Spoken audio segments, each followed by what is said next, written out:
Donald Trump is back at the center of a question no ally ever expected to face. And tonight, that question hangs over this meeting like a shadow no one can ignore. Thank you, and thank you for being here, because what just unfolded was not an ordinary diplomatic exchange. It was a calculated response to uncertainty, power, and a scenario that refuses to disappear. This meeting was conducted in English deliberately, not for convenience, but for precision. In moments like these, language is not neutral. Every word is chosen. Every sentence carries weight.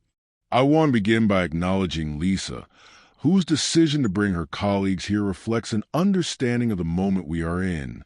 When global stability feels fragile, silence is not safety.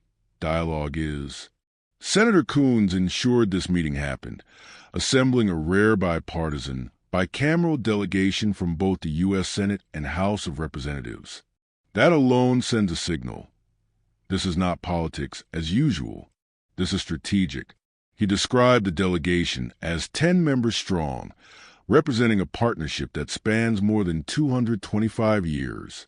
A partnership forged through trust, shared sacrifice, and moments when Denmark stood shoulder to shoulder with the United States, most notably when Americans were attacked and allies answered the call. But this meeting was not about honoring the past. It was about preventing a future crisis. The conversation focused sharply on NATO, sovereignty, territorial integrity, and self-determination, terms that sound ceremonial until you realize why they needed to be restated publicly. Then came the line that changed the room.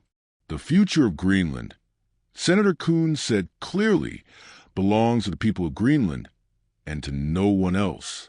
That statement was not symbolic. It was a boundary.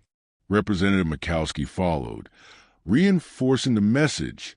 He stressed that relationships with Denmark and Greenland are not partisan matters. They are matters of alliance, geography, and security.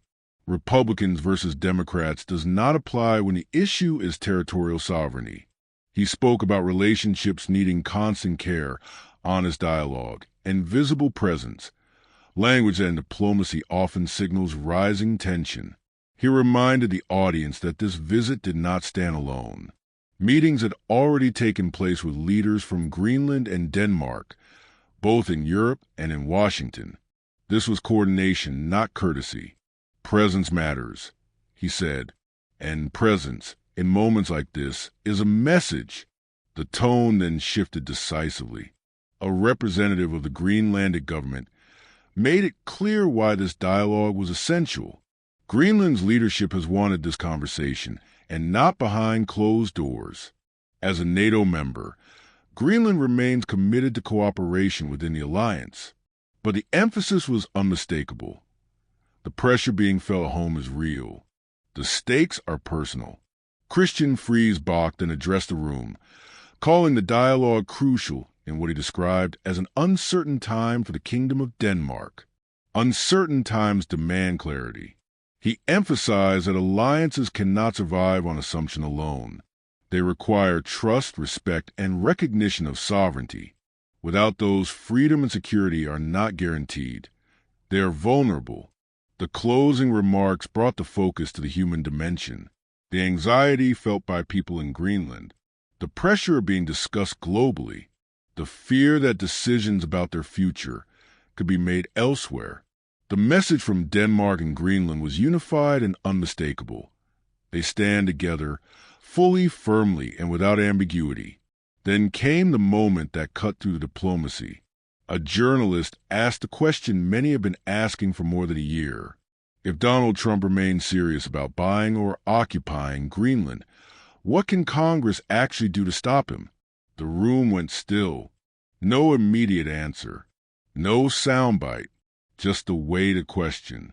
Because this meeting, this rare bipartisan display, this urgent reaffirmation of sovereignty may not have been about strengthening ties at all. It may have been about drawing a line before someone tries to cross it.